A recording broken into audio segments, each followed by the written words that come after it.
Hello students, welcome to Bright Academy channel. நான் உங்கள் Prakash. Video பார்த்துட்டு எல்லாரும் மறக்காமல் சப்ஸ்கிரைப் பண்ணிட்டு பாருங்கள்.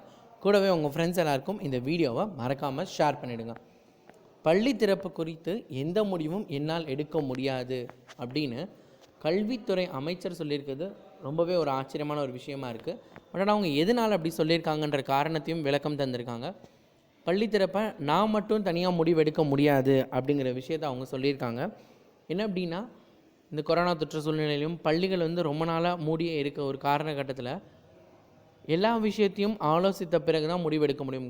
முதலாவதாக கல்வித்துறை வட்டாரங்கள், அதாவது கல்வியாளர்கள், நேற்றுலேருந்து நம்ம பேசிகிட்டு இருக்கிறது தான். கல்வியாளர்கள் எடுக்கிறதெல்லாம் ஒரு மூச்சாக நம்ம எடுத்துக்க மாட்டாங்க, அதெல்லாம் ஒரு கன்சிடரே பண்ண மாட்டாங்க அப்படின்னாங்க. ஃபஸ்ட்டு அவங்க தான் முடிவு பண்ணணும் ஸ்கூல் ரீஓப்பன் என்ன அப்படிங்கிறது. ஸோ அதை தான் அமைச்சரும் சொல்லியிருந்தாங்க. கல்வியாளர்கள் முடிவு, அதுக்கப்புறம் பார்த்திங்கன்னா சுகாதாரத்துறை, வருவாய்த்துறை, இவங்க 3 பேரோட கருத்துக்களையும் கேட்டு, கூடுதலாக இப்பொழுது பெற்றோர்கள், இவங்க 4 பேரோட கருத்துக்களையும் கேட்டு அதுக்கப்புறம் ஃபைனல் டெசிஷன் முதலமைச்சர் எடுப்பார்.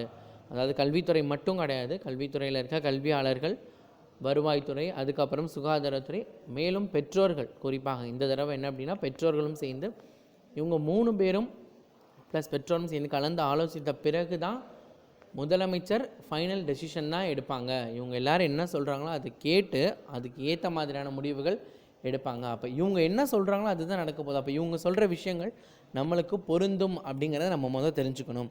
ஸோ கல்வியாளர்கள் எல்லாமே என்ன அப்படின்னா, ஜனவரி மாதம் பள்ளிகள் திறக்கலாம் அப்படிங்கிற மாதிரி சொல்லிகிட்டு இருக்காங்க. பெற்றோர்கள் என்ன சொல்கிறாங்க அப்படிங்கிறது நம்ம கருத்து கேட்பு வச்சதுக்கப்புறம் தான் தெரியும். ஸோ கருத்து கேட்புக்கு இன்னும் நாட்கள் இருக்குது. அதுக்கான நாட்களை முதலமைச்சர் அறிவிப்பாங்க.